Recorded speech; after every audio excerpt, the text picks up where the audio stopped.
사료 샘플에서 고농도의 농약 성분이 검출되었습니다. 김 조사관의 말에 모두가 순간 정적에 휩싸였어요. 말수는 그 말을 이해하지 못하겠다는 표정으로 조사관을 바라봤습니다. 농약이요? 그게 무슨 말씀이세요? 이건 전염병이 아닙니다. 누군가 의도적으로 농약을 사료에 섞은 겁니다. 김 조사관이 단호하게 말하자 철수가 깜짝 놀라며 일어섰어요. 의도적이라니요? 그럼 누군가 일부러 저희 농장을 망치려고 한 거라는 말씀인가요? 정희는 그 순간 다리에 힘이 완전히 빠져버렸습니다. 잠시 후 사연 이어서 들려드릴게요. 경남 합천의 오래된 돼지 농장, 새벽 5시. 이말수는 어김없이 눈을 떴습니다. 70평생을 살아오며 몸에 밴 습관이었죠. 남편 돌아가신 지 벌써 3년, 혼자서 이 넓은 농장을 지켜내는 일이 쉽지만은 않았지만 말순에게는 포기라는 단어가 없었습니다. 낡은 고무신을 신고 마당을 가로질러 돼지우리로 향하는 말순의 발걸음은 여전히 힘이 넘쳤습니다. 무릎이 아프고 허리가 굽어도 이 아이들을 돌보는 일만큼은 절대 소홀히 할 수 없었습니다. 농장 곳곳에는 남편과 함께했던 추억들이 고스란히 남아 있었어요. 함께 지었던 돼지우리, 함께 심었던 뽕나무, 그리고 함께 기르기 시작했던 첫 번째 돼지들까지. 얘들아, 할미 왔다. 말순이 돼지우리 문을 열며 다정하게 속삭였습니다. 20마리가 넘는 돼지들이 꿀꿀거리며 달려와 그녀의 다리에 코를 비볐습니다. 이 돼지들은 말순에게 단순한 가축이 아닌 진짜 자식과 다름없는 존재들이었습니다. 가장 앞에 있던 커다란 암돼지를 보며 말순의 얼굴에 환한 미소가 피어났습니다. 복순아, 오늘도 건강하구나. 복순이는 농장에서 가장 오래된 돼지로 말순과 함께한 지 벌써 5년이 넘었죠. 처음 새끼 돼지였을 때부터 정성스럽게 키워온 특별한 아이였습니다.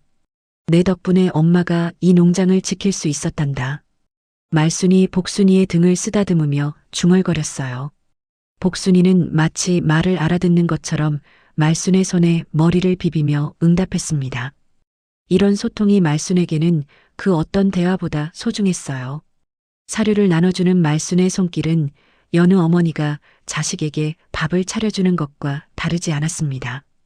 한 마리 한 마리 건강 상태를 살피고 아픈 곳은 없는지 꼼꼼히 확인했죠. 몸집이 작은 돼지에게는 사료를 조금 더 주고 나이가 많은 돼지에게는 소화가 잘 되는 것으로 따로 챙겨주었습니다. 봄이야, 너는 왜 이렇게 말랐니? 말순이 걱정스러운 표정으로 어린 돼지 한 마리를 살펴봤어요. 며칠 전부터 식욕이 없어 보이던 아이였습니다. 할미가 맛있는 걸로 따로 해줄 테니까 걱정 마라. 이런 정성 때문에 말순네 농장 돼지들은 마을에서도 유명했습니다. 다른 농장보다 돼지들이 건강하고 살이 잘 올라서 시장에서도 좋은 값을 받곤 했어요. 하지만 말순에게는 돈보다 더 소중한 것이 있었습니다. 바로 이 아이들과 함께하는 매일매일의 시간이었죠. 어머니, 벌써 일어나셨네요. 아들 철수가 농장으로 들어오며 인사했습니다. 45살의 철수는 서울에서 회사 생활을 하다가 1년 전 고향으로 내려왔어요. 도시 생활에 지쳐버린 것도 있었지만 혼자 농장을 꾸려나가는 어머니가 걱정되었기 때문입니다. 철수의 얼굴에는 서울에서의 피로가 아직 완전히 가시지 않은 흔적이 남아 있었어요. 정장 대신 작업복을 입고 구두 대신 장화를 신은 모습이 아직은 어색해 보였지만 어머니를 도우려는 마음만큼은 진실했습니다. 아들아, 고맙다. 내가 와서 얼마나 든든한지 몰라. 말순이 철수의 손을 잡으며 말했습니다. 아들의 손은 아직 거칠지 않았지만 며칠 전부터 물집이 생기기 시작했어요. 농장일에 익숙하지 않은 증거였지만 말순에게는 그 물집조차 고맙기만 했습니다. 어머니 혼자 이 큰 농장을 다 관리하시기엔 너무 힘드셨을 텐데. 철수가 돼지우리를 둘러보며 말했습니다. 서울에서 컴퓨터 앞에만 앉아있던 그에게 농장의 모든 것이 새로웠어요. 돼지들의 습성부터 사료 주는 방법, 우리 청소하는 법까지 배워야 할 것이 산더미였습니다. 하지만 며느리 정희는 전혀 달랐습니다. 40살의 정희는 농장 근처에도 잘 오지 않았어요. 집안에서 핸드폰만 들여다보거나 서울 친구들과 통화하며 시간을 보냈습니다. 농장 일을 도와달라고 부탁해도 온갖 핑계를 대며 피해 다녔죠. 정희야, 오늘은 좀 도와줄 수 있겠니? 말순이 조심스럽게 며느리에게 부탁했습니다. 돼지우리 청소나 사료 나르는 일 정도라도 함께 해주면 큰 도움이 될 텐데 정희의 대답은 늘 차갑기만 했어요. 어머니, 저는 이런 일 못해요. 냄새도 나고 더럽잖아요. 정희가 인상을 찌푸리며 대답했습니다. 농장 특유의 냄새와 흙먼지를 견딜 수 없다는 표정이었어요. 말순의 마음은 답답했지만 며느리와 다투고 싶지 않아 그냥 넘어갔습니다. 정희는 속으로 생각했습니다. 냄새나는 시골, 돼지 농장. 이런 곳에서 언제까지 살아야 하는 거지? 서울에서는 그래도 사람 대접받으며 살았는데. 정희의 마음속에는 농촌 생활에 대한 거부감이 점점 커져가고 있었습니다. 점심시간 가족들이 모여 앉아 식사를 했습니다. 말순이 직접 기른 채소로 만든 반찬들이 식탁에 올라왔어요. 상추, 깻잎, 오이, 호박. 모두 농약 한 방울 치지 않고 정성으로 기른 것들이었습니다. 소박하지만 정성이 가득 담긴 밥상이었죠. 어머니가 기르신 채소는 정말 맛있어요. 서울에서 사 먹던 것과는 비교가 안 되네요. 철수가 엄마를 향해 미소를 지었습니다. 말수는 아들의 말에 기뻐하며 더 많이 먹으라고 권했어요. 많이 먹어야 힘이 나지. 농장일이 얼마나 힘든데. 말순이 아들 그릇에 반찬을 더 올려주며 말했습니다. 아들이 도시에서 내려와 함께 해준다는 것만으로도 세상을 다 얻은 기분이었어요. 하지만 정희는 젓가락질만 하며 시큰둥한 표정이었습니다. 서울에서 먹던 맛있는 음식들이 그리웠고 이런 시골 음식은 입에 맞지 않았어요. 무엇보다 이 모든 상황이 답답하기만 했습니다. 언제까지 이런 생활을 해야 하는지 막막하기만 했죠. 이 아이들은 나 없인 못 살아 내가 끝까지 돌봐야지. 말순이 창밖 돼지우리를 바라보며 중얼거렸습니다. 그녀의 눈빛에는 확고한 의지가 담겨 있었어요. 남편이 세상을 떠난 후에도 아무리 힘들어도 이 농장을 포기할 생각은 전혀 없었습니다. 저녁 무렵 말순은 다시 돼지우리로 향했습니다. 돼지들에게 저녁 사료를 주고 하루 종일 수고한 아이들을 토닥여주는 시간이었어요. 이 시간만큼은 세상 모든 걱정을 잊을 수 있었습니다. 내일도 건강하게 지내자, 얘들아. 말순이 돼지들을 바라보며 따뜻하게 미소 지었습니다. 돼지들도 마치 알아듣는 것처럼 꿀꿀거리며 대답하는 듯 했어요. 이런 소소한 대화가 말순에게는 하루의 가장 행복한 순간이었습니다. 하지만 정희는 자신의 방에서 창밖을 바라보며 전혀 다른 생각에 잠겨 있었습니다. 서울의 화려한 불빛들, 친구들과 함께했던 즐거운 시간들, 그리고 무엇보다 가난하지 않았던 그때의 삶이 그리웠어요. 난 2번 다시 가난 속에 살지 않을 거야. 정희의 마음속에서 위험한 생각이 싹트기 시작했습니다. 정희는 잠들지 못하고 침대에 누워 천장을 바라보고 있었습니다. 시계는 이미 새벽 2시를 가리키고 있었지만 마음속 깊은 곳에서 올라오는 기억들이 그녀를 괴롭히고 있었어요. 바로 20년 전 정희의 인생을 송두리째 바꿔놓았던 그 끔찍한 시간들 말입니다. 정희의 친정은 서울 강남에서 작은 사업체를 운영하고 있었습니다. 아버지는 건설 관련 일을 하셨고 어머니는 작은 식당을 운영하며 꽤 넉넉하게 살아왔어요. 정희는 대학까지 마치고 좋은 직장에 다니며 친구들과 함께 화려한 청춘을 보냈습니다. 그때만 해도 가난이라는 단어가 무엇인지 전혀 몰랐죠. 하지만 1997년 IMF라는 태풍이 한국을 강타했습니다. 정희네 가족도 예외는 아니었어요. 아버지의 사업체는 하루아침에 무너졌고 어머니의 식당도 문을 닫아야 했습니다. 그동안 모아놓은 재산은 물론 빚까지 떠안게 되었죠. 정희야, 미안하다. 아빠가 모든 걸 잃었구나. 아버지가 술에 취해 눈물을 흘리며 말씀하시던 그날 밤을 정희는 지금도 선명하게 기억했습니다. 가장의 권위를 잃고 무너져버린 아버지의 모습, 하루 종일 울기만 하던 어머니의 모습이 정희의 마음에 깊은 상처를 남겼어요. 더욱 견디기 힘들었던 것은 주변 사람들의 시선이었습니다. 그토록 친하게 지내던 친구들이 하나둘씩 정희를 외면하기 시작했어요. 함께 맛있는 음식을 먹고 쇼핑을 즐기던 친구들은 정희가 돈이 없다는 것을 알자 점점 거리를 두기 시작했습니다. 정희야, 오늘은 좀 바빠서 못 만날 것 같아. 정희야, 미안. 다른 약속이 생겨서. 친구들의 차가운 말들이 정희의 가슴을 애는 듯이 아프게 했습니다. 가난은 단순히 돈이 없는 것이 아니라 인간관계마저 무너뜨리는 무서운 것이었어요. 가장 충격적이었던 것은 대학교 동창회에서 일어난 일이었습니다. 정희가 저렴한 옷을 입고 나타나자 친구들은 수군수군 거리며 그녀를 바라봤어요. 정희 집이 망했다면서? 아, 그래서 그렇게 초라하게 입고 온 거구나. 그 순간 정희는 땅이 꺼질 듯한 수치심을 느꼈습니다. 화장실에 숨어서 펑펑 울던 정희는 거울 속 자신을 보며 다짐했어요. 절대로 다시는 이런 굴욕을 당하지 않겠어. 가난은 내 인생에서 영원히 사라져야 해. 그때부터 정희의 인생 목표는 단 하나였습니다. 가난에서 벗어나는 것, 그리고 다시는 가난해지지 않는 것이었죠. 정희는 악착같이 돈을 모았습니다. 아르바이트를 서너 개씩 하며 하루에 3시간도 못 자는 날이 다반사였어요.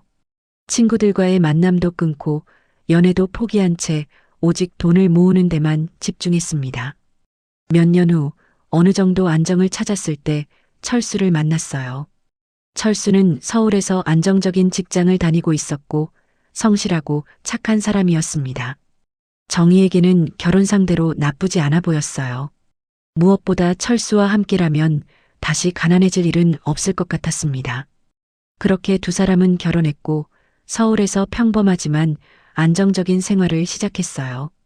하지만 철수가 갑자기 회사를 그만두고 고향으로 내려가자고 했을 때 정희의 머릿속에는 경보음이 울렸습니다.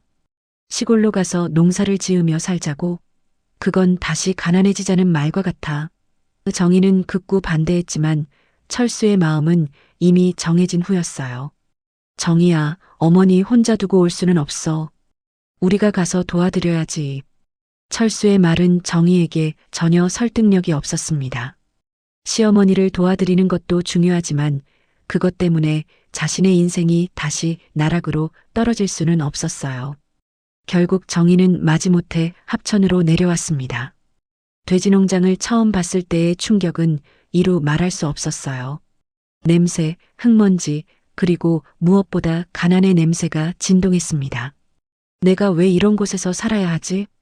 정희의 마음속에는 분노와 절망이 뒤섞여 있었어요. 농장에서의 생활이 시작된 지 1년이 지났지만 정희는 여전히 적응하지 못했습니다. 서울 친구들과 통화할 때마다 거짓말을 해야 했어요. 우리는 잘 살고 있어. 시골이지만 나름 괜찮아. 하지만 속마음은 전혀 달랐습니다.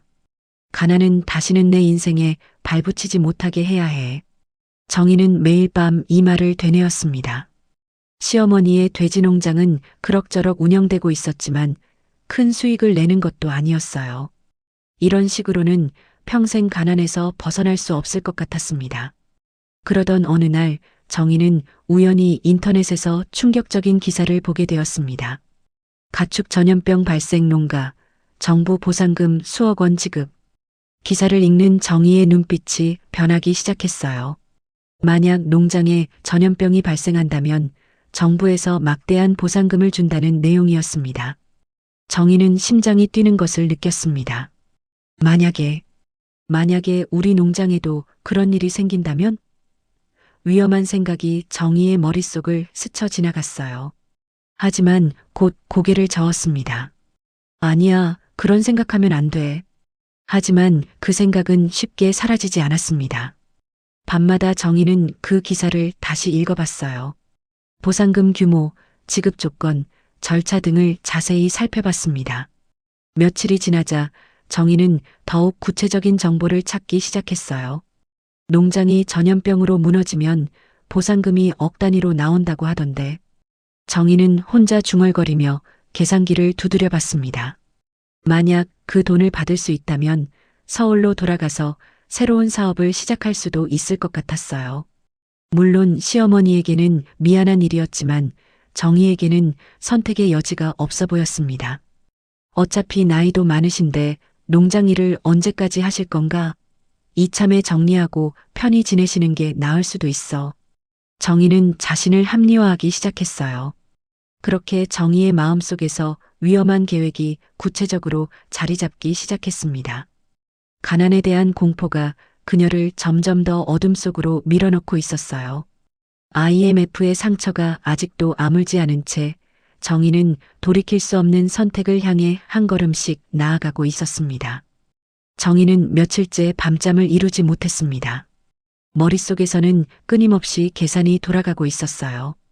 보상금 규모, 절차, 그리고 무엇보다 들키지 않고 실행할 수 있는 방법들 말입니다.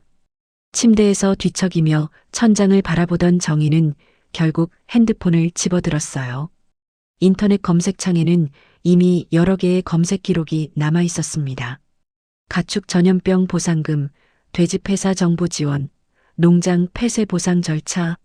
정희는 마치 중요한 시험 공부를 하듯 관련 자료들을 샅샅이 뒤져봤어요. 그러던 중 한 개의 전화번호를 발견했습니다.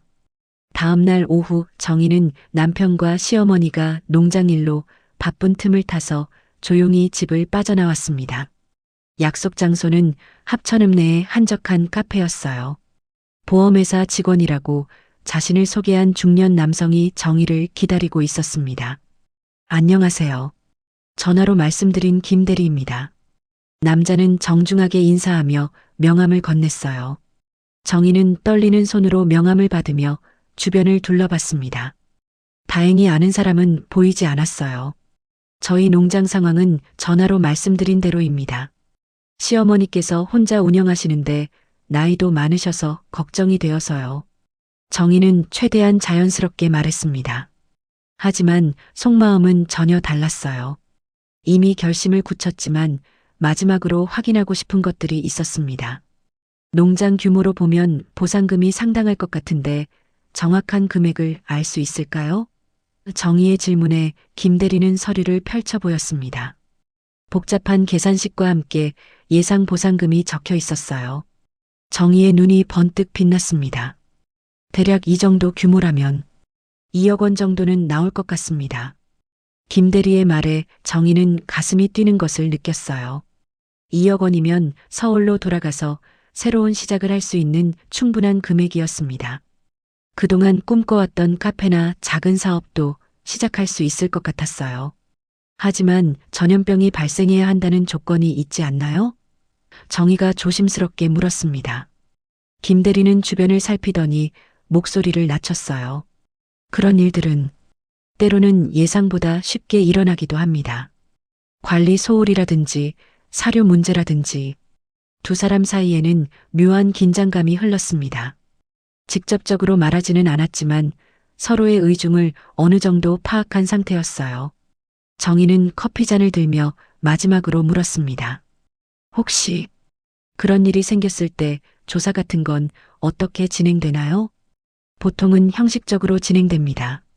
전문가들이 와서 확인하지만 이미 일이 벌어진 후라면 원인을 정확히 밝히기는 어렵죠. 특히 나이 많은 분이 혼자 운영하시는 농장이라면 더욱 그렇고요. 김 대리의 답변은 정희가 원하던 것이었어요. 카페를 나서는 정희의 발걸음은 평소보다 무거웠습니다. 하지만 동시에 묘한 해방감도 느꼈어요. 드디어 이 지옥 같은 농장 생활에서 벗어날 수 있는 방법을 찾았다는 생각이 들었습니다. 이제 정말로 결심해야 할 때야. 정희는 속으로 중얼거렸어요. 집으로 돌아온 정희는 평소와 다름없이 행동하려 노력했습니다. 하지만 말순의 촉이 며느리의 변화를 놓치지 않았어요. 정희야, 오늘 어디 다녀왔니? 말순의 질문에 정희는 깜짝 놀라며 대답했습니다. 아, 그냥 읍내에 볼 일이 있어서 다녀왔어요. 별일 아니에요. 정희는 최대한 자연스럽게 웃으며 말했지만 말수는 여전히 의심스러운 표정이었어요. 70년을 살아온 경험으로 사람의 거짓말을 알아보는 능력이 있었습니다. 그날 밤 정희는 인터넷으로 농약에 대해 검색하기 시작했습니다. 어떤 종류가 가장 효과적인지, 어떻게 사용해야 들키지 않는지, 검색 기록을 지우고 또 지우면서 정보를 수집했어요. 심장은 빨리 뛰었지만 이상하게도 죄책감보다는 흥분이 더 컸습니다. 며칠이 지난 어느 밤 정희는 드디어 실행에 옮기기로 결심했습니다. 남편과 시어머니가 깊이 잠든 새벽 시간을 노렸어요. 농약을 든 정희의 손은 떨리고 있었지만 머릿속에서는 2억 원이라는 숫자가 계속 맴돌았습니다. 돼지우리로 향하는 길은 평소보다 더 어둡게 느껴졌습니다. 손전등을 켜지도 못하고 달빛에 의존해야 했어요. 발걸음 하나하나가 조심스러웠고 혹시 누군가 깨어나지 않을까 하는 걱정에 식은땀이 났습니다. 돼지우리에 도착한 정희는 잠시 망설였습니다. 평화롭게 잠들어 있는 돼지들을 보니 갑자기 양심의 가책이 몰려왔어요. 이 아이들은 죄가 없는데. 하지만 곧 고개를 저었습니다. 아니야, 이건 우리 가족의 미래를 위한 거야. 사료통에 농약을 타는 정희의 손놀림은 생각보다 능숙했습니다. 며칠 동안 머릿속으로 반복한 덕분이었어요. 적당한 양을 골고루 섞어서 겉으로 보기에는 전혀 이상하지 않게 만들었습니다. 이제 끝났어. 정희는 안도의 한숨을 쉬며 집으로 돌아갔습니다. 하지만 잠자리에 들어서도 쉽게 잠들지 못했어요. 내일 아침이면 일이 벌어질 것이고 그러면 정말로 돌이킬 수 없게 됩니다. 새벽이 되자 말순이 어김없이 일어났습니다. 얘들아, 할미 왔다. 평소와 똑같은 인사였지만 오늘만큼은 그 인사가 마지막이 될지도 모른다는 생각에 정희는 가슴이 철렁했어요. 사료를 먹기 시작한 돼지들을 보며 정희는 창문 뒤에 숨어서 지켜봤습니다. 처음에는 아무 일도 일어나지 않는 것 같았어요. 하지만 시간이 지나면서 몇 마리가 이상한 행동을 보이기 시작했습니다. 가장 먼저 쓰러진 것은 복순이었습니다. 말순이 가장 아꼈던 암돼지가 갑자기 비틀거리더니 바닥에 쓰러졌어요. 이어서 다른 돼지들도 하나둘씩 같은 증상을 보이기 시작했습니다. 어머, 얘들아, 왜 그래? 말순의 비명소리가 농장 전체에 울려 퍼졌습니다. 정희는 창문을 통해 시어머니가 돼지우리로 뛰어가는 모습을 지켜봤어요. 드디어 계획이 시작된 것입니다. 말순의 절규가 새벽 공기를 가르며 울려 퍼졌습니다. 복순아, 복순아. 가장 아꼈던 암돼지가 쓰러져 있는 모습을 본 말순은 무릎을 꿇고 주저앉았어요. 복순이의 몸은 경련을 일으키며 거품을 토해내고 있었습니다. 5년을 함께한 소중한 아이가 고통스러워하는 모습에 말순의 가슴은 찢어지는 듯 했어요. 어떻게 이런 일이. 말순은 떨리는 손으로 복순이의 머리를 쓰다듬었습니다. 복순이는 평소 말순의 손길을 가장 좋아하던 아이였어요. 새끼를 낳을 때마다 말순만을 찾았고 아플 때면 말순의 품에 안겨서 위로받곤 했었습니다. 그런 복순이가 이제는 말순을 알아보지도 못한 채 고통스러워하고 있었어요. 어린 새끼 돼지들까지 비틀거리며 쓰러져 가고 있었어요. 평소 활발하게 뛰어다니던 새끼들이 힘없이 바닥에 누워있는 모습은 말순의 심장을 도려내는 듯 했습니다. 말순은 한 마리 한 마리 이름을 부르며 안아보려 했습니다. 금순아, 은순아, 막내 복돌아. 하지만 아이들은 모두 고통스러워하며 말순을 알아보지 못했어요. 그동안 매일 아침마다 반겨주던 아이들이 사료를 줄 때마다 꿀꿀거리며 달려오던 아이들이 이제는 말순조차 몰라보고 있었습니다. 철수야, 철수야. 말순의 다급한 외침에 철수가 잠에서 깨어 뛰쳐나왔습니다. 잠옷차림으로 나온 철수는 돼지우리의 참혹한 광경을 보고 한동안 말을 잇지 못했어요. 100여 마리가 넘는 돼지들이 모두 쓰러져 있거나 고통스러워하고 있었습니다. 어머니, 이게 무슨 일이에요? 철수가 황급히 말순을 부축하며 소리쳤습니다. 농장일에 익숙하지 않던 철수도 이런 상황이 심각하다는 것만큼은 알 수 있었어요. 평소 건강하던 돼지들이 하루아침에 이런 상태가 될 리 없었습니다.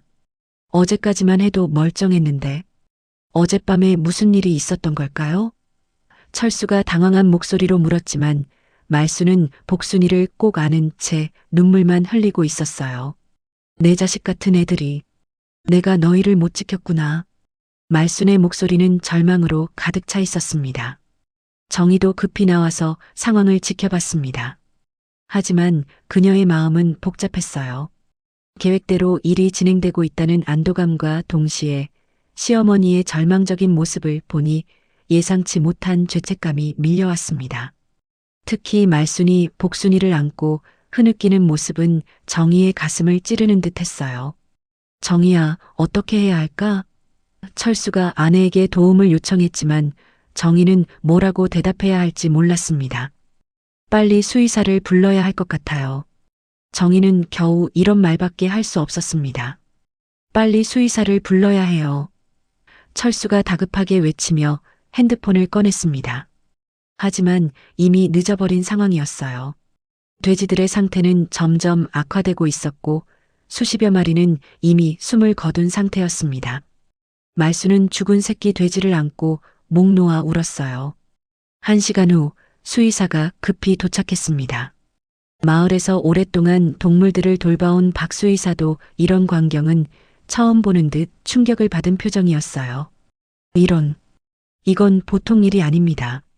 즉시 정밀 검사를 해봐야겠어요.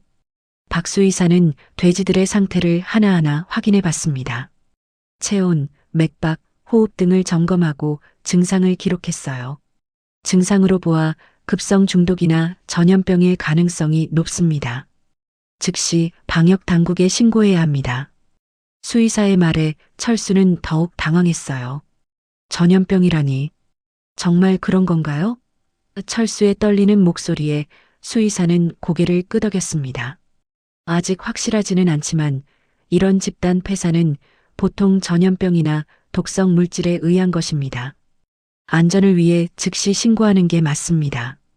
곧이어 방역 담당자들이 도착했습니다. 하얀 방역복을 입은 사람들이 농장을 둘러싸고 조사를 시작했어요. 농장 출입을 즉시 금지합니다. 전염병 확산 방지를 위해 필요한 조치입니다. 담당자의 차가운 목소리가 말순의 마음을 더욱 절망으로 밀어넣었습니다. 제발 내 아이들을 살려주세요. 말순이 방역복을 입은 담당자에게 매달렸습니다. 이 아이들은 내 생명과 같은 존재들이에요. 제발 살릴 수 있는 방법은 없나요? 하지만 담당자의 대답은 냉정했습니다. 이미 늦었습니다. 살아남은 돼지들마저 안전을 위해 모두 살처분해야 합니다. 말수는 그 말을 듣고 주저앉아 버렸어요. 살처분이라니. 내 아이들을 죽이겠다는 말씀이세요? 말순의 목소리는 절망으로 떨리고 있었습니다. 다른 방법은 정말 없나요? 치료할 수는 없나요? 하지만 방역 당국의 결정은 이미 내려진 후였습니다. 전염병 확산을 막기 위해서는 살처분이 불가피하다는 것이 그들의 판단이었어요. 말수는 평생 가족처럼 키운 돼지들을 하루아침에 모두 잃게 되었습니다. 마을에는 삽시간에 소문이 퍼져나갔습니다. 말순이네 농장에 전염병이 났다더라. 돼지들이 다 죽었다면서? 우리 농장도 위험한 거 아니야? 마을 사람들은 수군수군거리며 말순네 농장을 멀리서 바라봤어요. 그동안 마을의 모범적인 농장으로 여겨졌던 곳에서 일어난 일이라 더욱 충격이 컸습니다. 말순이 그동안 농장 관리를 제대로 안 했나 보다. 나이가 들어서 실수한 게 아닐까? 혹시 사료에 문제가 있었던 건 아닐까? 마을 사람들의 수군거림이 말순의 귀에까지 들려왔습니다. 평생 성실하게 농장을 운영해온 말순에게는 견디기 힘든 소리들이었어요. 가장 견디기 힘든 것은 이웃 농장 사람들의 시선이었습니다. 혹시 우리 농장까지 전염되는 건 아닐까? 말순이네 때문에 우리도 피해보는 거 아니야? 그동안 서로 도우며 살았던 이웃들조차 말순을 경계하기 시작했어요. 마을 버스 정류장에서도 슈퍼마켓에서도 사람들은 말순을 피해 다녔습니다. 농장 폐쇄 명령이 떨어진 후 말수는 빈 돼지우리만 바라보며 하루 종일 앉아 있었습니다. 그토록 사랑했던 아이들이 하루아침에 모두 사라져버렸어요. 복순이가 누워있던 자리에는 아직도 그 아이의 체온이 남아있는 듯 했습니다. 어머니, 그만 들어가세요. 몸살 나십니다. 철수가 말순을 부축하려 했지만 말순은 꼼짝도 하지 않았어요. 내가 여기서 죽으면 되겠다. 내 아이들한테 미안해서 어떻게 살아? 말순의 목소리는 절망으로 가득 차 있었습니다. 며칠이 지났지만 말순의 상태는 나아지지 않았습니다. 밥도 제대로 먹지 않고 잠도 자지 않은 채 빈 돼지우리만 바라보며 시간을 보냈어요. 철수와 정희는 걱정이 되었지만 어떻게 위로해야 할지 몰랐습니다. 그런 어느 날 정희는 우연히 말순의 방에서 충격적인 것을 발견했습니다. 서랍 깊숙이 숨겨져 있던 보험 계약서였어요. 말순이 돼지들을 위해 가입해둔 가축보험이었습니다. 정희는 그 서류를 보며 가슴이 철렁했어요. 정희는 떨리는 손으로 보험 계약서를 다시 한번 살펴봤습니다. 가축보험 가입 날짜, 보장 범위, 그리고 보험금 지급 조건들이 빼곡히 적혀 있었어요. 시어머니가 이런 준비를 해두고 있었다는 사실에 정희는 당황했습니다. 이런 건 왜 미리 말씀을 안 하셨을까? 하지만 곧 더 큰 문제를 깨달았어요. 보험조사관이 올 예정이라는 내용이 서류 마지막 페이지에 적혀 있었습니다. 정희의 얼굴이 하얗게 질렸어요. 혹시 내가 한 일이 들통날까? 지금까지는 모든 것이 자연스러운 전염병으로 보였지만 전문가가 조사를 한다면 이야기가 달라질 수 있었습니다. 정희는 급히 인터넷을 검색해 봤습니다. 보험조사 절차, 조사 범위, 그리고 조사 기간 등을 알아보려 했어요. 검색하면 할수록 불안감은 더욱 커져갔습니다. 혹시 농약 잔여물이 발견되지는 않을까? 혹시 사료 샘플을 채취해서 분석하지는 않을까? 온갖 걱정이 머릿속을 맴돌았어요. 며칠 후 예상했던 보험조사관이 농장에 나타났습니다. 중년의 남성으로 보이는 조사관은 꼼꼼한 성격으로 보였어요. 두꺼운 서류 가방을 들고 있었고 카메라와 각종 측정 장비도 가져왔습니다. 정희는 멀리서 그 모습을 지켜보며 가슴이 조마조마했어요. 안녕하세요. 한국농업보험공사에서 나온 김 조사관입니다. 조사관이 정중하게 인사하며 말순에게 명함을 건넸습니다.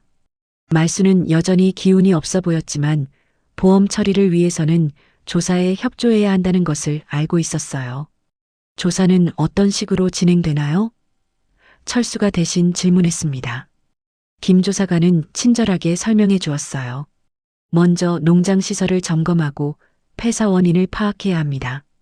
그리고 사료 관리 상태, 방역시설, 사육 환경 등을 종합적으로 살펴볼 예정입니다. 정희는 그 말을 들으며 식은땀이 났습니다. 사료 관리 상태라니. 혹시 농약을 탄 사료통을 조사하게 되면 어떻게 될까요? 정희는 며칠 전 농약을 탄 사료통을 깨끗이 씻어두기는 했지만 완전히 안심할 수는 없었어요. 혹시 사료 샘플도 채취하시나요? 정희가 떨리는 목소리로 물었습니다.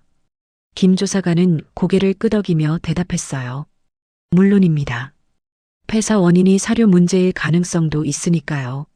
남아있는 사료는 모두 검사실로 보내서 정밀 분석을 할 예정입니다. 정희의 다리에 힘이 빠지는 것 같았습니다.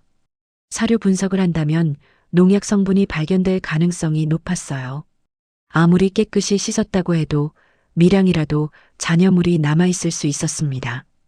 어떻게 하지? 이제 정말 끝인가? 정희는 속으로 절망하고 있었어요. 조사는 생각보다 꼼꼼하게 진행되었습니다. 김 조사관은 돼지우리 구조부터 시작해서 급수시설, 배수시설, 사료 보관 창고까지 하나하나 점검했어요. 말수는 조사관을 따라다니며 평소 농장 관리 방법을 설명했습니다. 평소에 사료는 어떻게 관리하셨나요?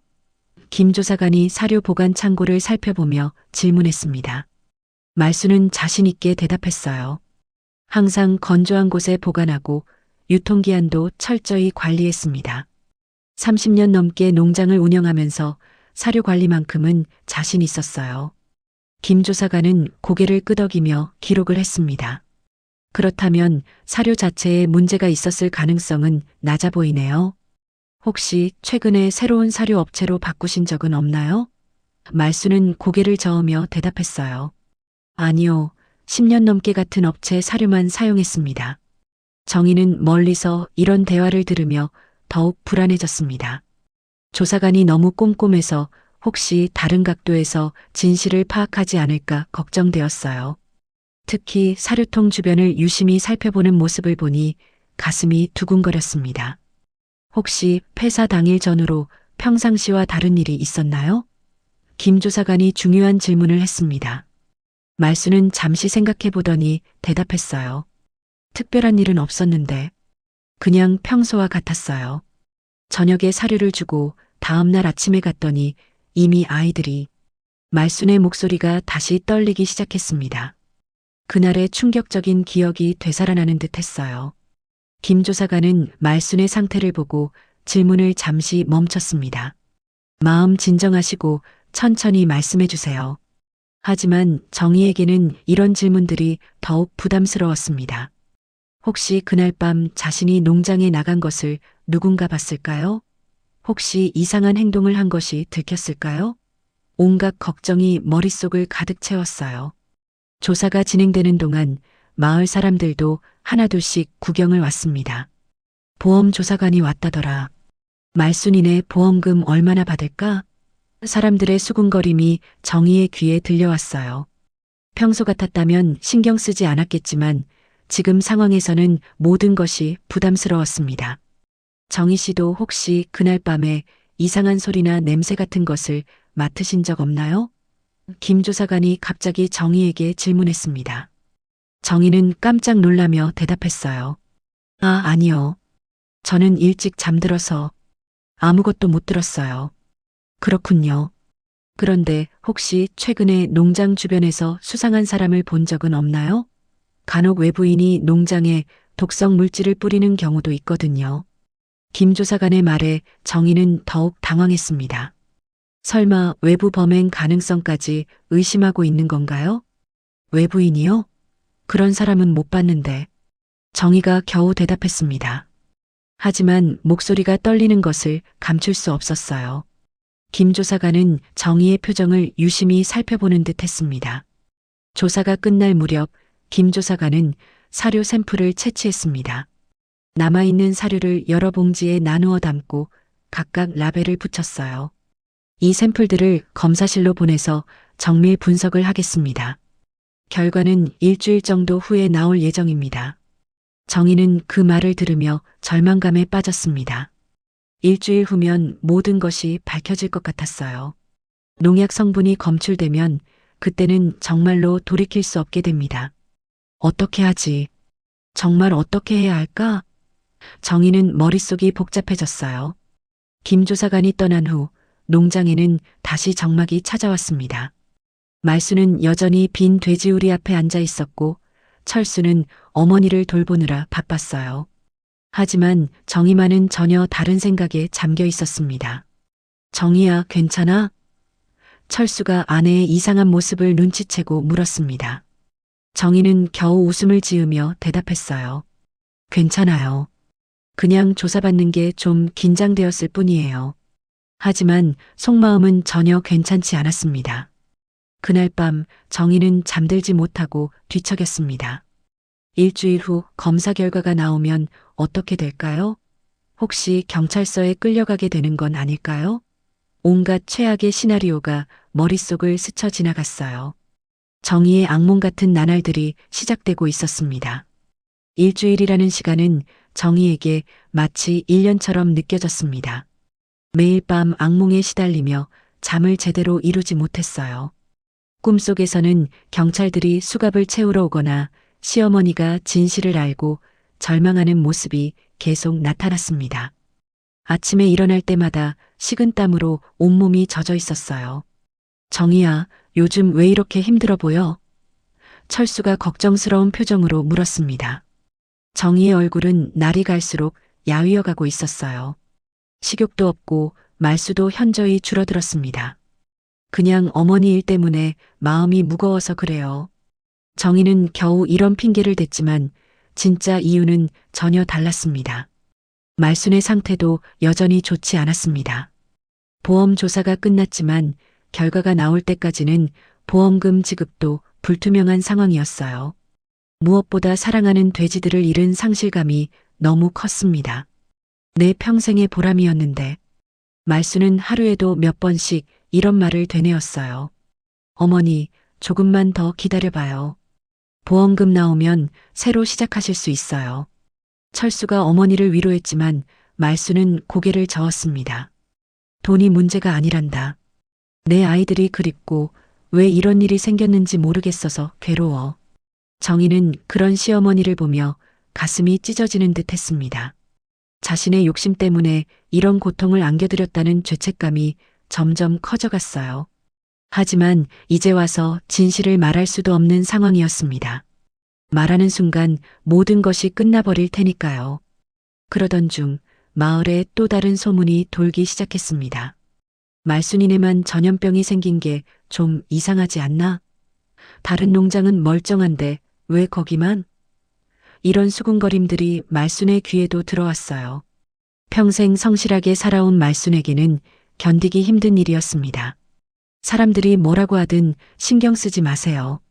철수가 어머니를 달랬지만 마을 사람들의 시선은 여전히 차갑기만 했어요. 장을 보러 나가면 사람들이 수군수군거리며 피해 다녔고 버스 정류장에서도 혼자 떨어져 서 있어야 했습니다. 정희는 이런 상황이 더욱 괴로웠습니다. 시어머니가 받는 모든 시선과 수군거림이 자신 때문이라는 것을 알고 있었기 때문이에요. 내가 무슨 짓을 한 거지? 정희는 후회가 밀려왔지만 이미 엎질러진 물이었습니다. 검사 결과가 나오기 하루 전 정희는 마을 수의사인 박 선생님을 우연히 만났습니다. 박 선생님은 그동안 마을의 모든 가축들을 돌봐온 베테랑이었어요. 정희 씨, 말순 어머님 상태는 좀 어떠세요? 박 선생님이 걱정스럽게 물었습니다. 많이 힘들어하고 계세요.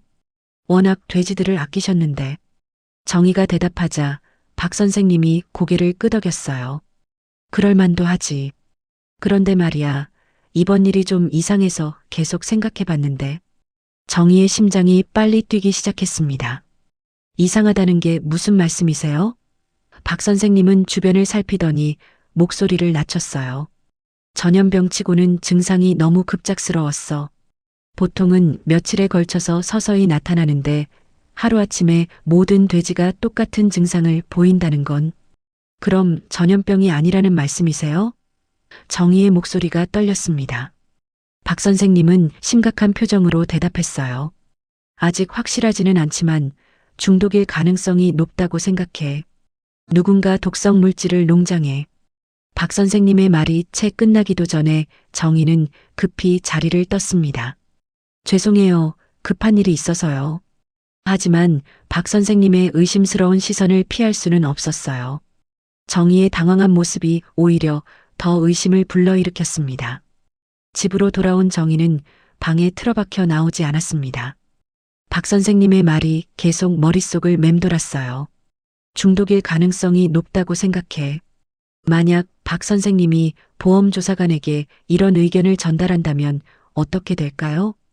그날 밤 정희는 결국 견디지 못하고 철수에게 일부 진실을 털어놓기로 결심했습니다. 물론 전체 이야기는 아니었어요. 단지 자신이 실수로 뭔가 잘못했을 가능성에 대해서만 이야기하려 했습니다. 여보, 정희가 조심스럽게 남편을 불렀습니다. 철수는 책상에서 농장 관련 서류를 정리하고 있었어요. 왜? 무슨 일이야? 철수가 아내를 바라봤지만 정희는 쉽게 말을 꺼내지 못했습니다. 혹시 내가 실수한 게 있을까봐 걱정돼. 정희가 떨리는 목소리로 말했습니다. 철수는 무슨 말인지 이해하지 못하겠다는 표정이었어요. 실수? 무슨 실수 말이야? 그날 밤에 나도 모르게 뭔가 잘못 건드린 건 아닐까? 아니면 청소할 때 실수로. 정희는 말을 제대로 잇지 못했습니다. 진실을 말하고 싶은 마음과 숨기고 싶은 마음이 계속 충돌했어요. 철수는 아내의 이상한 행동을 보며 의아해했습니다. 정희야, 너 요즘 정말 이상해. 무슨 일이 있는 거야? 나한테는 뭐든지 말할 수 있잖아. 하지만 정희는 결국 진실을 말하지 못했어요. 다음 날 아침 드디어 김 조사관에게서 연락이 왔습니다. 검사 결과가 나왔습니다. 오늘 오후에 농장으로 가서 결과를 설명드리겠습니다. 전화를 받은 철수는 가족들에게 소식을 전했어요. 드디어 결과가 나왔네요. 철수가 말하자 말수는 약간의 기대감을 보였습니다. 그래도 결과가 나와야 마음이 놓이겠구나. 하지만 정희는 전혀 다른 심정이었어요. 오늘 오후면 모든 것이 결정될 것 같았습니다. 점심시간이 되어도 정희는 밥을 먹지 못했습니다. 속이 뒤틀리는 듯하고 목구멍으로 넘어가지 않았어요. 정희야, 조금이라도 먹어야지.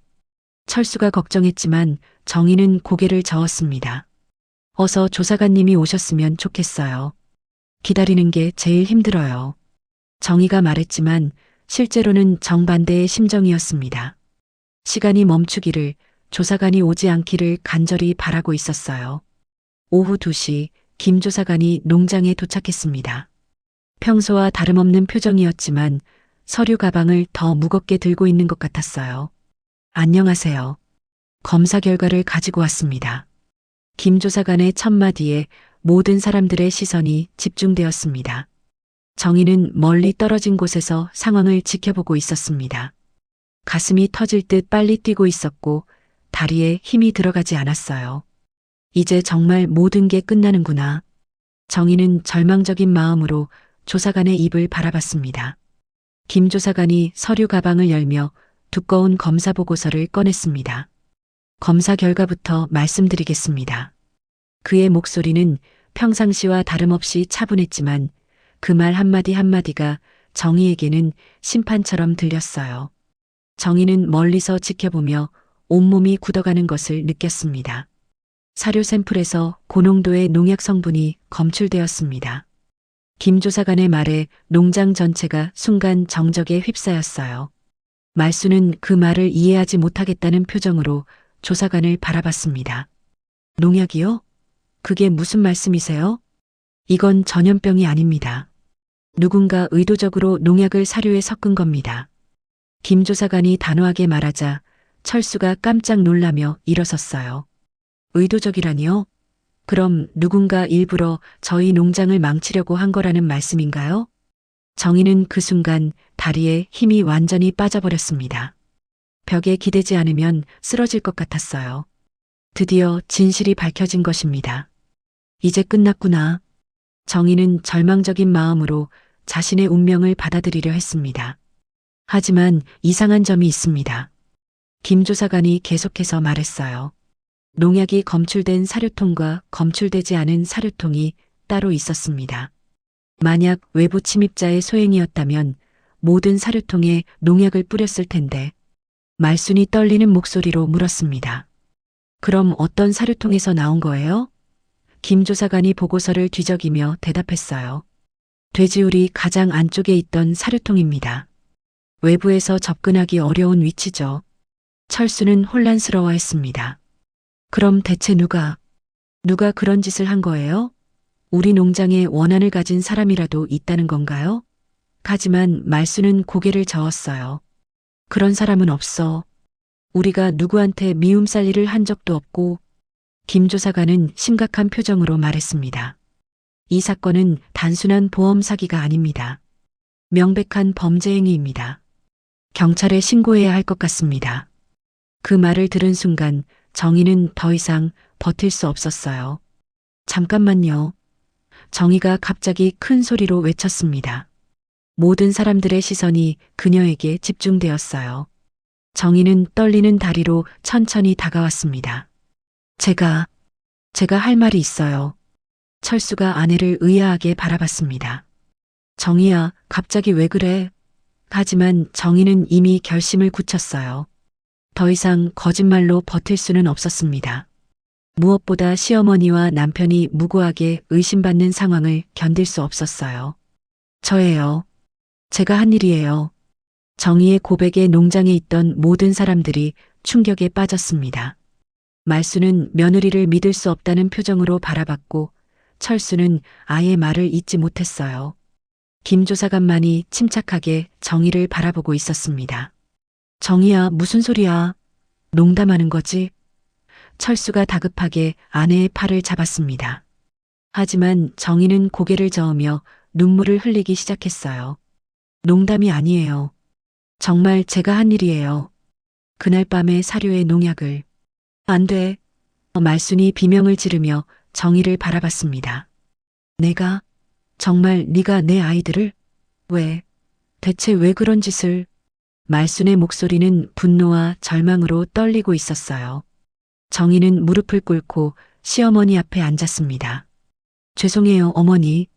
정말 죄송해요. 저도 이렇게 될 줄 몰랐어요. 하지만 말수는 정의를 밀어냈어요. 내 복순이를, 내 새끼들을 네가 죽였다고? 어머니, 저는 단지 이 가난한 생활에서 벗어나고 싶었을 뿐이에요. 정의가 울먹이며 말했습니다. IMF 때 우리 집안이 망하면서 느꼈던 그 수치심, 그 절망감을 다시는 느끼고 싶지 않았어요. 철수는 아내의 고백을 듣고 충격에 빠져 있었습니다. 정희야, 설마 보험금 때문에? 돈 때문에 이런 짓을? 정희는 고개를 끄덕이며 더욱 세게 울었어요. 미안해요, 여보. 정말 미안해요. 말순이 떨리는 목소리로 물었습니다. 그럼 내 아이들이 고통스러워하는 것도 다 알고 있었다는 거냐? 복순이가 죽어가는 것도 보면서 아무 말도 안 했다는 거냐? 정희는 대답할 수 없었어요. 그저 눈물만 흘릴 뿐이었습니다. 네가 피하려던 가난보다 더 무서운 게 욕심이란 걸 이제 알겠니? 말순이 분노로 떨리는 목소리로 외쳤습니다. 욕심이 너를 이런 괴물로 만든 거야. 말순의 말에 정희는 더욱 고개를 숙였어요. 김 조사관이 조용히 경찰에 신고 전화를 걸었습니다. 이제 법적 절차를 밟아야 할 시간이었어요. 정희는 자신의 운명을 받아들이고 있었지만 무엇보다 시어머니와 남편에게 씻을 수 없는 상처를 입혔다는 것이 가장 고통스러웠습니다. 하지만 정희 자신도 예상치 못한 일이 일어나고 있었습니다. 며칠 전부터 몸에 이상 증상이 나타나기 시작했어요. 어지러움, 메스꺼움, 그리고 손발의 떨림. 처음에는 스트레스 때문이라고 생각했는데 점점 심해지고 있었습니다. 정희 씨, 혹시 몸에 이상은 없으신가요? 김 조사관이 정희의 창백한 얼굴을 보며 물었습니다. 정희는 고개를 저었지만 사실 몸 상태가 좋지 않았어요. 괜찮아요. 그냥 스트레스 때문인 것 같아요. 하지만 김 조사관은 뭔가 다른 가능성을 염두에 두고 있는 듯 했습니다. 혹시 농약을 다룰 때 보호 장비를 착용하지 않으셨나요? 농약 중독 증상일 수도 있습니다. 그 말을 들은 정희는 깜짝 놀랐어요. 농약 중독이요? 정희가 떨리는 목소리로 물었습니다. 그제야 자신의 증상들이 단순한 스트레스가 아닐 수도 있다는 생각이 들었어요. 농약을 사료에 뿌릴 때 마스크도 끼지 않았고 장갑도 착용하지 않았었습니다. 철수가 급히 아내를 부축했습니다. 정희야, 괜찮아? 얼굴이 너무 창백해. 하지만 정희는 이미 현기증으로 비틀거리고 있었어요. 자신이 뿌린 독이 결국 자신에게도 돌아온 것일까요? 이것이 바로 천벌이다. 말순이 정희를 바라보며 냉정하게 말했습니다. 네가 내 아이들에게 한 짓이 고스란히 너한테 돌아가는 거야. 정희는 그 말을 들으며 절망감에 빠졌어요. 곧 경찰이 도착했고 정희는 수갑을 차고 연행되었습니다. 하지만 그 전에 병원에 들러 응급 처치를 받아야 했어요. 농약 중독 증상이 심각해 보였기 때문입니다. 정희의 욕심이 결국 자신을 파멸로 이끈 셈이었어요. 정희가 연행된 지 한 달이 지났습니다. 농약 중독으로 병원에서 치료를 받던 정희는 몸이 많이 약해져 있었어요. 의사는 장기간에 걸친 치료가 필요하다고 했습니다. 자신이 뿌린 독이 결국 자신의 몸을 망가뜨린 것이었죠. 정희는 병상에 누워 천장을 바라보며 지난 일들을 후회하고 있었습니다. 병실 창문 너머로 보이는 하늘은 맑았지만 정희의 마음은 여전히 어둠에 쌓여 있었어요. 손발의 떨림은 여전했고 때로는 호흡 곤란까지 찾아왔습니다. 농약의 독성이 온몸에 퍼져 있었고 의사들도 완전한 회복은 어려울 것이라고 말했어요. 철수는 매일 병원과 구치소를 오가며 아내를 돌봤습니다. 비록 정희가 저지른 일이 용서할 수 없는 것이었지만 그래도 부부로서 끝까지 책임을 지려 했어요. 정희야, 이제라도 진심으로 뉘우치고 있다면 다시 시작할 수 있을 거야. 철수의 말에 정희는 눈물을 흘렸습니다. 여보, 정말 미안해요. 내가 얼마나 이기적이었는지 이제야 알겠어요. 정희가 약해진 목소리로 말했습니다. 예전의 도도하고 차가운 모습은 온데간데 없었어요. 병마와 죄책감이 그녀를 완전히 다른 사람으로 만들어 놓았습니다. 어머니께 어떻게 용서를 구해야 할지, 그분의 소중한 아이들을 내 손으로. 정희는 말을 잇지 못하고 흐느꼈어요. 복순이의 고통스러워하던 모습, 새끼 돼지들이 죽어가던 모습이 계속 떠올랐습니다. 그 기억들이 정희를 괴롭혔어요. 한편 말수는 여전히 빈 돼지우리 앞에서 많은 시간을 보내고 있었습니다. 며느리의 배신감과 사랑하는 돼지들을 잃은 슬픔이 쉽게 가시지 않았어요. 하지만 시간이 흐르면서 조금씩 변화가 일어나기 시작했습니다. 매일 아침 돼지우리를 청소하고 빈 사료통을 정리하는 것이 말순의 일과가 되었어요. 돼지들이 없어도 농장을 깔끔하게 유지하는 것은 그들에 대한 예의라고 생각했습니다. 얘들아, 할미가 여기를 깨끗하게 지켜줄 테니까 걱정 마라. 어머니, 이제 그만 농장을 다시 시작해보는 게 어떨까요? 철수가 조심스럽게 말했습니다. 보험금과 정부 보상금이 나왔고 새로 농장을 꾸릴 여건은 마련되었어요. 하지만 말수는 쉽게 결정을 내리지 못했습니다. 내 아이들 없는 농장이 무슨 의미가 있겠니? 말순이 한숨을 쉬며 말했습니다. 복순이도 금순이도 막내 복돌이도 없는데. 말순의 마음속에는 여전히 돼지들에 대한 그리움이 가득했어요. 그러던 어느 날 마을 이장님이 말순을 찾아왔습니다. 말순이 미안하다. 그동안 마을 사람들이 너를 의심하고 손가락질한 건 말이야. 이장님의 얼굴에는 미안함이 가득했어요. 진실이 밝혀진 후 마을 분위기가 완전히 바뀌었습니다. 괜찮아요, 이장님. 사람들이 그럴 만도 했죠. 말수는 담담하게 대답했습니다. 원망하기보다는 이해하려 했어요. 전염병이라고 하니까 무서워할 만도 했어요. 말순의 너그러운 마음에 이장님은 더욱 미안해했습니다. 그래도 미안해. 앞으로는 마을에서 널 제대로 도울 테니까 농장 다시 시작해봐. 이장님뿐만 아니라 마을 사람들도 하나둘씩 찾아와 사과했어요. 말순이, 우리가 잘못했다. 다시 농장 시작하면 우리가 도울게. 며칠 후 마을 수의사인 박 선생님도 찾아왔습니다. 말순 어머님, 제가 새끼 돼지 몇 마리를 구해왔습니다. 좋은 혈통의 아이들이에요. 박 선생님이 트럭에서 작은 새끼 돼지들을 내렸어요. 모두 건강하고 귀여운 아이들이었습니다. 말순은 새끼 돼지들을 보는 순간 눈물이 흘렀습니다. 복순이를 닮은 새끼도 있고 금순이처럼 활발한 아이도 있었어요. 오랫동안 잊고 있던 설렘과 기대감이 마음속에서 피어올랐습니다. 정말 다시 시작해도 될까요? 말순의 목소리가 떨렸습니다. 사랑하는 아이들을 잃은 상처가 아직 아물지 않았는데 새로운 생명들을 받아들일 수 있을까 하는 두려움도 있었어요. 물론이죠, 어머님. 이 아이들도 어머님의 사랑이 필요해요. 박 선생님이 따뜻하게 말했습니다. 어머님만큼 돼지들을 잘 키우는 분은 이 마을에 없어요. 이 아이들이 얼마나 행복할까요? 말수는 조심스럽게 새끼 돼지 한 마리를 안아보았어요. 작고 따뜻한 생명이 품에 안기니 마음속에 다시 희망이 피어나는 것 같았습니다. 아이의 작은 심장 박동이 말순의 가슴에 전해졌어요. 복순아, 할미가 이 아이들도 너희만큼 사랑할게. 말순이 하늘을 향해 중얼거렸습니다. 죽은 돼지들에 대한 그리움은 여전했지만 새로운 생명들을 돌봐야 한다는 책임감이 생겼어요.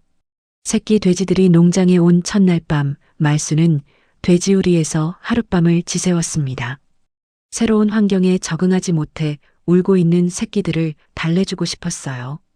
괜찮다, 얘들아, 할미 여기 있으니까 무서워하지 마라. 철수도 어머니 옆에서 함께 새끼 돼지들을 돌봤습니다. 어머니, 이제 정말 새로운 시작이네요. 저도 농장 일을 제대로 배워서 어머니를 도울게요. 철수의 다짐에 말수는 고개를 끄덕였어요. 그래, 아들아. 우리 함께 이 아이들을 잘 키워보자. 말순의 목소리에는 다시 힘이 실리기 시작했습니다. 절망의 시간을 견뎌낸 후에 찾아온 새로운 희망이었어요. 며칠이 지나자 새끼 돼지들도 농장에 적응하기 시작했습니다. 말순이 나타나면 꿀꿀거리며 달려와서 다리에 코를 비비는 모습이 예전과 똑같았어요.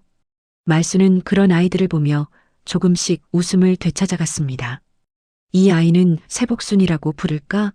말순이 가장 큰 암돼지 새끼를 보며 말했습니다.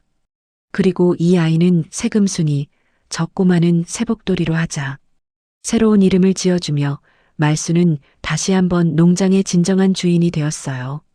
한 달 후 정희는 재판을 받았습니다. 농약으로 인한 가축 살해와 보험 사기 미수로 징역 2년이 선고되었어요. 정희는 법정에서 마지막으로 시어머니에게 사과했습니다. 어머니, 정말 죄송합니다. 평생 속죄하며 살겠습니다.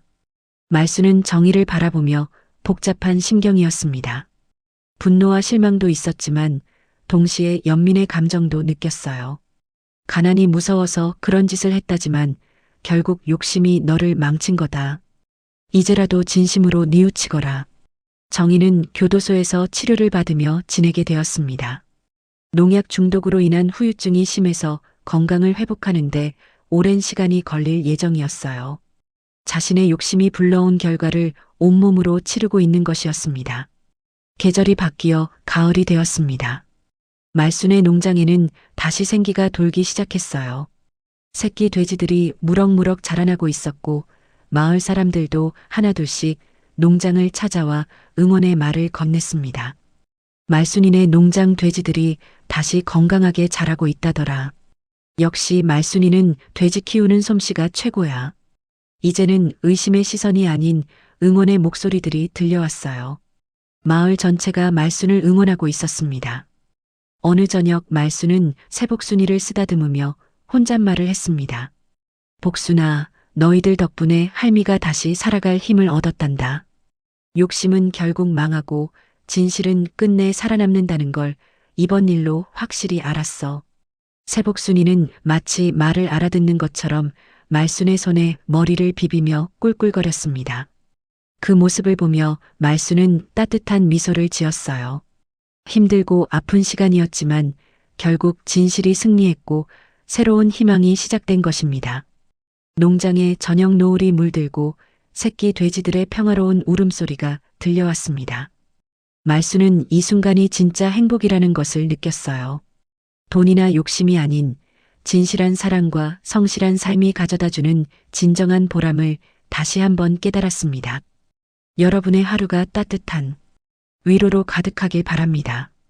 더 재미있고 감동적인 사연을 만나고 싶으시다면 구독과 좋아요 부탁드립니다.